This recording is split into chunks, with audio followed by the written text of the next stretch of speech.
Selamat pagi anak-anak yang baik, salam jumpa, salam sehat. Hari ini kita akan lanjutkan kembali pelajaran agama kita di pelajaran 3 tentang bermain bersama teman. Sebelum belajar kita berdoa. Dalam nama Bapa dan Putra dan Roh Kudus, amin. Tuhan, terima kasih atas berkat-Mu. Engkau berikan saya teman yang baik untuk bermain bersama gembira ria.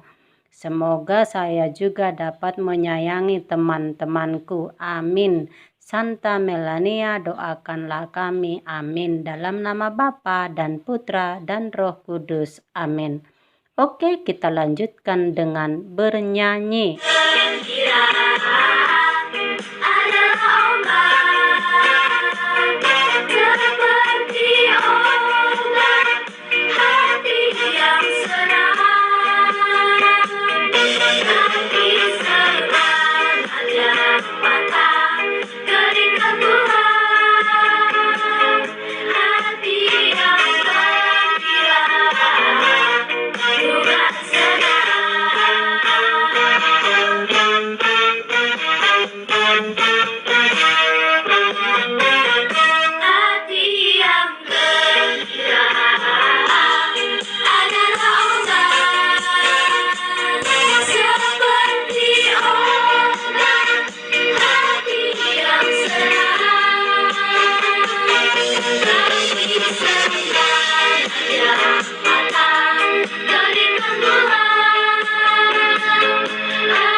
Oke, anak-anak yang baik, setelah kita tadi bernyanyi, berdoa, kita lanjutkan pelajaran kita tadi yang bertemakan bermain bersama teman.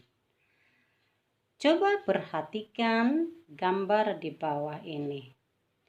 Ada beberapa permainan yang dapat kamu lakukan di rumah ataupun di sekolah. Di sini gambar pertama ada beberapa anak yang sedang asik, bahagia, gembira bermain perosotan dan bermain jongkitan. Mereka nampak bergantian dan bersukacita bersama. Dan gambar yang kedua ini ada anak-anak laki-laki yang sedang bermain bola. Mereka juga tampak bahagia, bukan? Dan gambar yang ketiga di tengah ada anak-anak sedang bermain petak umpet. Dan gambar di samping ini ada anak-anak bermain kelereng, dan di paling terakhir ada anak-anak bermain lompat tali. Itulah permainan yang dapat kamu lakukan secara bersama-sama di rumah ataupun di sekolah. Kita lanjut ke pokok bahasan kita. Tadi pokok bahasan yang poin 1, ada beberapa macam-macam permainan yang kamu dapat lakukan bersama-sama ataupun sendiri. Yang kedua, dalam bermain kita perlu bekerja sama dengan teman. ya. Harus bekerja sama dan tidak boleh ingin menang sendiri. Yang ketiga, hal yang harus kita lakukan ketika bermain bersama teman, kita harus menaati aturan-aturan di dalam permainan. Kita harus jujur, harus disiplin, sportif, dan tidak boleh menang sendiri. Ya, contohnya jujur, ya kalau sudah salah, salah. Kalau sudah selesai bagiannya, selesai. Jangan membohongi teman. Kemudian disiplin, harus taat pada aturan atau kesepakatan yang sudah ada. Sportif, kalau kalah ya harus diterima, menang ya harus diterima ya. Jadi tetap bahagia meskipun kalah atau menang di dalam permainan. Namanya bermain. Karena permainan yang kita lakukan sekarang akan kita ulang besok jika kita bertemu dengan teman-teman. Jadi permainan itu bukan hanya sekali dilakukan, tetapi berulang kali di setiap hari kita bermain bersama teman. Lanjut poin keempat. Bermacam-macam perasaan yang timbul ketika bermain bersama teman, ya. Ada rasa senang, riang gembira, bahagia, bahkan bersemangat, ya. Kalau dalam permainan itu kita saling jujur, sportif, disiplin, ya, menaati aturan yang ada. Jadi semua permainan menjadi menyenangkan, membahagiakan, ya. Tetapi ketika bermain kadang kita merasakan kecewa, marah, dan bahkan benci sama teman. Mengapa demikian? Karena salah satu di antara kita contohnya tidak menaati, mematuhi aturan permainan, sehingga timbul kemarahan, kekecewaan. Nah, itu akibatnya kalau kita tidak saling jujur, disiplin, atau tidak sportif dalam bermain. Nah, jadi tuntutannya jika bermain bersama teman tadi harus taat aturan yang sudah disepakati. Harus jujur, disiplin, sportif ya. Tidak boleh egois atau ingin menang sendiri. Itu tidak boleh. Selanjutnya, apa manfaat bermain bersama teman? Nah, banyak manfaatnya. Manfaatnya kita dapat bergembira bersama, berlatih untuk bekerja sama, dan membangun persahabatan dengan teman yang semakin akrab. Bahkan ketika bermain bisa menambah pengalaman kita. Contohnya, apa yang diketahui teman kita belum tentu kita ketahui di dalam permainan. Dan sebaliknya, permainan yang kita ketahui belum tentu teman kita sudah ketahui. Nah, jadi ketika kita bermain, kita bisa saling bertukar pengalaman supaya kita sama-sama pintar, ya. Contohnya, lihat kisah Yonatan dan Daud, ya.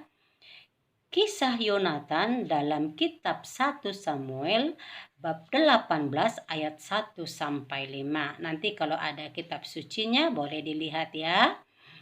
Persahabatan antara Daud dan Yonatan sangatlah akrab. Meskipun si Yonatan itu seorang anak raja, tetapi ia tidak sombong. Ia mau berteman dengan orang-orang di sekitarnya. Daud sangat menghormati Yonatan, dan begitu juga Yonatan menghormati Daud. Sebagai sahabat yang akrab, Yonatan memberikan kepada Daud alat-alat perang. Karena Yonatan tahu si Daud itu pintar berperang. Adapun nama-nama alat perang yang diberikan oleh Yonatan kepada Daud adalah ada panah, pedang, dan ikat pinggang. Nah, Daud sangat senang, sangat berterima kasih kepada si Yonatan. Mereka itu tetap saling menolong dan tulus hati. Nah, Daud selalu menang dan bergembira ria dan selalu kuat di dalam berperang. Ia selalu menang sehingga Raja Saul, ayah dari Yonatan, mengangkat si Daud menjadi kepala prajurit, ya, karena Daud adalah seorang yang pintar berperang. Maka teman-temanku yang baik, jika berteman tidak boleh memilih-milih teman. Kita harus meneladan Yonatan yang berteman untuk semua orang tanpa pilih kasih, ya. Semua harus ditemani. Kita harus menghormati teman kita, menyayangi teman kita, dan juga mendoakan teman kita supaya sehat adanya. Oke, lanjut. Ada ini Ibu Wati buat soal latihan nanti dikerjakan, sudah ada tersedia di get site-nya ya. Ada 5 soal latihannya. Nanti ditulis ya. Rangkuman tidak usah ditulis. Yang ditulis adalah soal latihan dan jawabannya. Tulislah di buku catatan agamamu. Oke anak-anakku yang baik, kita akhiri pelajaran kita ini dengan doa, tetapi nanti lanjutkan dengan soal latihan ya. Mari kita berdoa. Dalam nama Bapa dan Putra dan Roh Kudus. Amin. Tuhan, terima kasih karena Engkau memberikan aku teman yang banyak. Semoga saya mau mengasihi, menyayangi, dan menghormati temanku supaya kami bisa bermain setiap hari dengan riang gembira. Amin. Santa Melania, doakanlah kami. Amin. Dalam nama Bapa dan Putra dan Roh Kudus. Amin. Oke anak-anak yang baik, sampai jumpa di hari berikutnya. Sehat selalu, berdoa selalu. Dah.